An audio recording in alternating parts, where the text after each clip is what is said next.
गिबियावनो आंनि गासै लोगो नोंथांमोननिसिम खुलुमनायखौ जासिहरबाय आरोबाव लोगोसेनो खेबसेबाव जय हिन्द। आसा खालामो आंनि गासै लोगो नोंथांमोना मोजाङै दङ आरो आंनि उन्दै उन्दै फंबाय बिनानावमोना गावबा गावनि थांखिखौ होसोनानै खामानि मावगासिनो दङ होननानै। लोगोफोर, दिनै सावरायगोन जोङो बर' हारिनि सासे फंबाय बिर जोहोलाव ओंखारबावदो।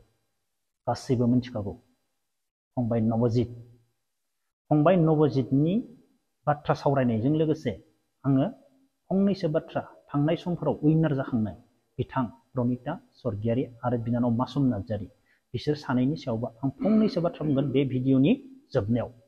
लोगोफोर, आङो मैया मोनसे कमेन्ट रिप्लाय होदोंना, माने मोनसे कमेन्टखौ पिकआप खालामदो। सम लानानै बेफोरबायदि कमेन्टखौ पिकआप खालामनो गोनां जायो लोगोफोर। नोंसोर आंखौ गाज्रि मोननाङा। मानो होनोब्ला बिसोरो गाज्रि गाज्रि कमेन्ट लिरनानै गावसोरनिखौनो जानाय बायदि मोननानै जोंखौ गादबना दोननो नागिरो। नाथाय गावनि कमेन्टनि सायावदि माबायदि रिप्लाय फैगोन बेखौ बिसोरो मालाबाबो सानना मोना। बेनिखायनो जोङो मोनसे मोननै कमेन्टखौ पिकआप खालामनो गोनां जायो। लोगोफोर, खोनासंदो दानियाबा फंबाय नबजित नार्जारि। फंबाय नबजित नार्जारिया दिनैनि दिनाव अन ग्राउन्ड दाखालि बावैनिफ्रायनो बेसेबांबा माने स्टेजाव खस्थ' खालामबोगासिनो दङ। दा जोङो फंबाय नबजित नार्जारिखौ सापर्ट खालामनांगौ, उनजों जोबथि सापर्ट। दाखालि बावैनिफ्रायनो फंबाय नबजितखौ बर' हारिनि रायजो राजाफ्रा सापर्ट खालामबोगासिनो दङ। आरो दा जोङो बे बाराव गासैबो दाखालि बावैनिख्रुइ बांसिन फंबाय नबजित नार्जारिखौ सापर्ट खालामनांगौ गोनांथि जानानै फैबाय।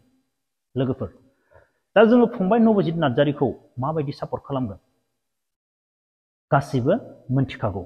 9152915246 9152915246 फंबाय नबजितनो बे नाम्बाराव जों कल खालामोब्लानो फंबाय नबजितआ जोंनिफ्राय भट मोननो हागोन। लोगोफोर, आरो दुखुनांथाव बाथ्राया बेनो, जोंनि आसामाव अखाजों दिनै गोबां मानसिफोरनियावनो मबाइला चार्ज गैया।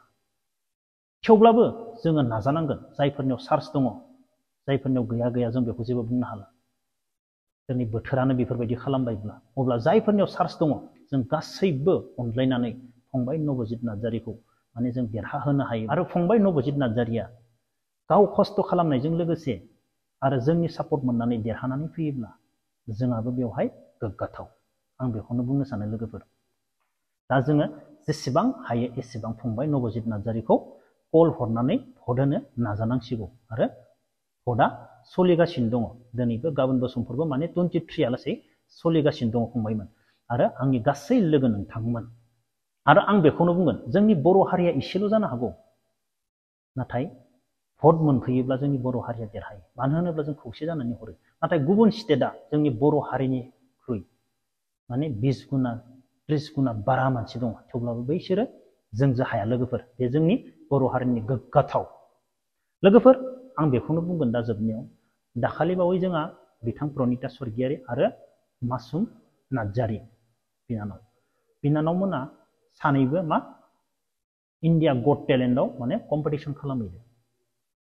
आं बेखौ जेबो बुंनो थाङा आरो बिसोरखौ आं गाज्रिबो बुङा। नाथाय मा, सासे उइनार जाखांनाय मानसिया, प्रनिता स्वर्गियारि बेथ' मोनसे समाव उइनार जाखानाय मानसि, नंगौना नङा? फार्स्ट मोननाय मानसि। आरो मासुम नार्जारि बियो फार्स्ट उइनार जायाखैब्लाबो माने टप 5आव दङ ना, उइनार जानायखौनो होननांगोन। दिनै थांनाय समनिफ्राय लानानै दिनैनि समनि मानसिफोरा सब आलादा जाजोब्बाय। थांनाय समाव उल्था खलखौ सिदा बारोमोन, दिनैनि समनि मानसिफ्रा उल्था खलखौ मा सायावनो बोरैबा गिदिंनानै बारो। अब्ला गोबां साननो लागा। आं मा बुंनायदों मिथिबायना? सोरबा मासुम नार्जारि प्रनिता स्वर्गियारिया माने कम्पिटिसन नांनाङा होननानै आं मालाबाबो बुङा। नाथाय सासे उइनार जानाय मानसिया मायबा मोनसेयाव माने उइनार जाखांनानै कम्पिटिसन नांनो थांफिननानै माने जेनोब्ला जोबोर बोरैबा मोनो। मानो होनोब्ला बेखौ गासैबो देशनि मानसियानो सिनायो। बे प्रनिता स्वर्गियारि, बे मासुम नार्जारि होननानै गासैबो देशनि मानसियानो खना खनला सिनायफ्रामजोबो। अब्ला बे मानसिया उइनार जाखानाय मानसिया कम्पिटिसन नांनानै जेनैब्ला माने गावखौनो, आं सानो आरो आंनि साननायसो, गावखौनो माने फिसा खालामफिनना लानाय बायदि आं बेफोरबायदि सानो। मानो होनोब्ला जायफोरा दिनै गट टेलेन्टआव कम्पिटिसन नांबाय थादोंमोन बिसोर गोदान गोदान मेक्सिमाम निउ गोदान गोदान, नंगौना नङा? गोदान सोलोंनानै फैनाय। बेनिफ्राय मा, जोङो थांनाय 5 इयार्सआव देरहाखांनाया बिसोरजों नांनो गोनांबा जों माबायदि जाबावनांगोन? जायफोरा गोदानफोरजों नांनो थांदो बिसोरबो मिथिखागो दिनैनि गथ'फोरा बेसेबां आपग्रेड जाबोखो बैसोरजों नांनो थांनाय लोगो लोगो गावबो मिथिखागो